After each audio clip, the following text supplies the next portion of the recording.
ভালো ভালো ইউনিভার্সিটিতে যাচ্ছেন, কেউ অক্সফোর্ডে যাচ্ছেন, কেউ কেমব্রিজে যাচ্ছেন, কেউ এরকম আরো অনেক ভালো প্রতিষ্ঠানে যাচ্ছেন। এই স্টুডেন্টদেরকে যে লোন দেয়, এটা কিন্তু সরকারের পক্ষ থেকে, গভর্নমেন্টের পক্ষ থেকে তার দেশের নাগরিক তাদেরকে একটি সাহায্য। আসসালামু আলাইকুম প্রিয় দর্শক, আমরা ইউকে বাংলা লাইভ নিউজের পক্ষ থেকে আপনাদের সাথে আজকে কথা বলছি। আমি আকরাম হোসেন আছি আপনাদের সাথে। আজকে একটি খুব গুরুত্বপূর্ণ কথা বলবো, কারণ আমরা জানি গেল সপ্তাহে এ লেভেল পরীক্ষায় আমাদের অনেক ব্রিটিশ বাংলাদেশি সহ এদেশের যে এ লেভেল পরীক্ষাটি হয়েছে সেখানে অনেকেই উত্তীর্ণ হয়েছেন এবং দলে দলে অনেকেই বিভিন্ন প্রতিষ্ঠানে যাচ্ছেন। আজকে আমরা এখানে পেয়েছি ব্রিকলেন জামে মসজিদের সম্মানিত খতিব মাওলানা নজরুল ইসলাম সাহেবকে। ওনার কাছ থেকে একটি বিষয় জানার চেষ্টা করব যে আসলে এদেশে আপনারা জানেন যে স্টুডেন্টদেরকে একটি গ্রান্ট প্রদান করা হয়। সো এই গ্রান্টটি আসলে কতটুকু শরীয়তসম্মত, একজন মুসলমান হিসেবে সে কতটুকু ব্যবহার করতে পারবে এবং এটি হালাল বা হারামের ব্যাপারে কোনো ফতোয়া আছে কিনা সে বিষয়টা একটু জানার চেষ্টা করব। আসসালামু আলাইকুম হুজুর, কেমন আছেন আপনি? আলহামদুলিল্লাহ, ভালো। আপনারা সবাই? আপনি তো শুনছিলেন যে আমরা আপনার কাছে জানতে চাচ্ছি আজকে যে এই যে এ লেভেল পরীক্ষার পরপরই কিন্তু এখন অনেকেই ইউনিভার্সিটিতে যাচ্ছেন এবং এদেশে স্টুডেন্ট ফাইন্যান্স নামে একটি বিষয় আছে। এই বিষয়টা একটু জানতে চাই আসলে এটা মানে যদি আমরা সহজ ভাষায় বলতে চাই, এটা হালাল কিংবা হারামের কথা যদি আমরা চিন্তা করি, এটা আসলে কোন আহ, আপনি কি বলবেন? প্রথমত আমার বলার কিছু নেই, আমাদের শরীয়ত কি বলে।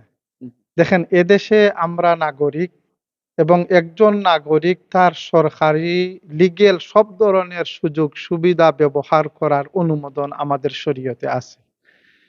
এই স্টুডেন্টদেরকে যে লোন দেয়, এটা কিন্তু সরকারের পক্ষ থেকে, গভর্নমেন্টের পক্ষ থেকে তার দেশের নাগরিক হুম, তাদেরকে একটি সাহায্য।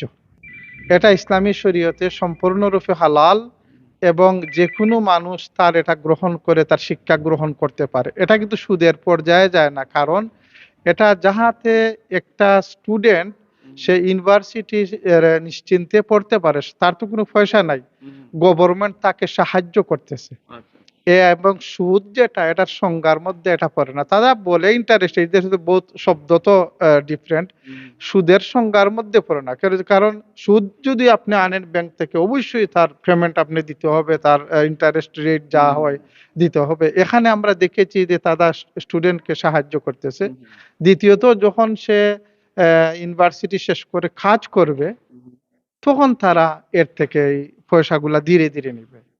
এবং আমরা দেখেছি যে এর মধ্যেও একটি ফেসিলিটি, যে যদি ২১,০০০ বা সাম অ্যামাউন্ট আছে, এর নিম্নে যদি তার বেতন হয় তাহলে সরকার নিবেই না। হুম, এই যে এটা হচ্ছে বিগ একটি ফেসিলিটি, এই দেশ ধনী দেশ, ওয়েলফেয়ার কান্ট্রি, হুম, হুম, তারা তাদের নাগরিককে দিচ্ছে। এবং আমি মনে করি যে হীনমান্যতায় না আবুকে এইগুলা গ্রহণ করে সবে উচ্চশিক্ষা গ্রহণ করুন হুম, এবং নিজের জীবনকে গঠন করুন। এবং একজন মানুষ তার জীবনকে গঠন করার উদ্দেশ্যে এই সরকার এই সাহায্যটা করতেছে। এবং যে কোনো ধরনের অবস্থায় একজন মানুষ তার দেশের প্রত্যেকটি সম্পদের উপর প্রত্যেক নাগরিকের অধিকার আছে। এই অধিকার আপনি পাচ্ছেন। এটা কোনো সুদ নয়, ইসলামের দৃষ্টিতে মোটেই হারাম নয় এটা। ধন্যবাদ।